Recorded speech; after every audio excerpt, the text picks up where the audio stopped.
What is it that makes so many people scared of clowns? Is it their greasy white face paint? The way they talk? Whatever it is, a lot of people just can't handle it. In the field of local live home entertainment, oh my God!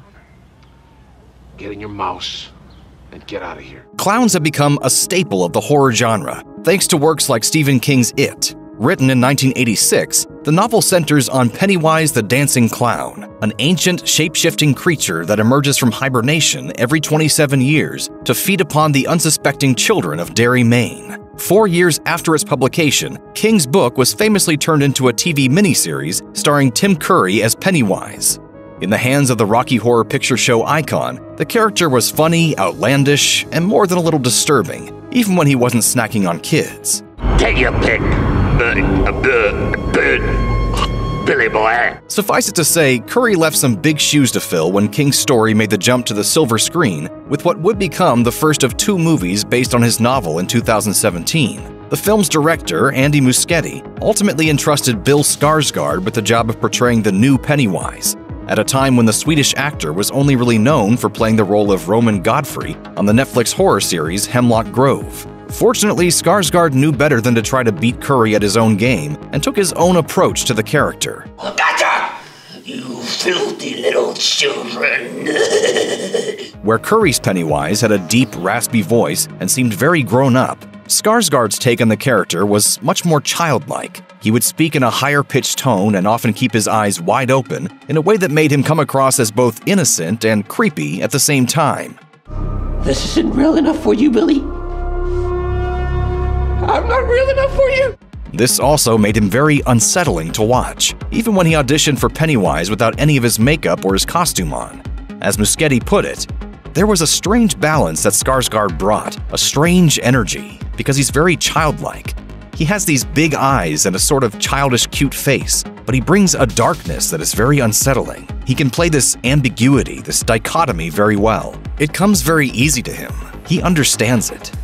While he might have been perfectly scary on his own, Skarsgard felt that he didn't really have a firm lock on how to play the role until he wore his entire Pennywise getup for the first time. As the actor explained, "It was hard for me to figure out what the character looked or moved like or anything because such a big part of it is the makeup and the costume, and I didn't know what that would be or how it would look or how it would feel to have on you."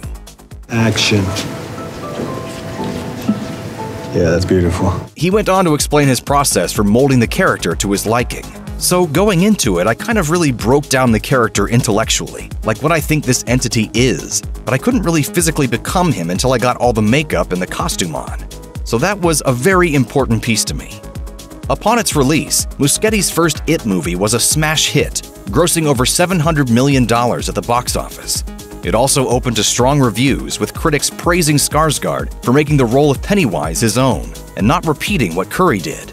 2 years later, Muschietti and Warner Brothers would return with It Chapter 2, a follow-up in which the now grown-up heroes from the earlier film are forced to return to Derry when Pennywise awakens from his slumber.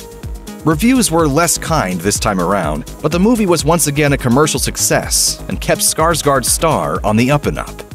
27 years I dreamt about you.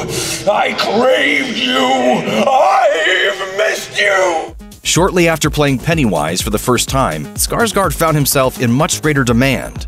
He would go on to star in Hulu's Castle Rock, a series inspired by Stephen King's work, in which Skarsgard played a mysterious inmate at Shawshank State Penitentiary, known as The Kid. The actor has since branched out beyond the world of horror, with roles in films like Deadpool 2 and The Devil All the Time. Most recently, Skarsgard lent his voice to the movie Eternals as Crow, a villainous deviant who does battle with the titular superheroes.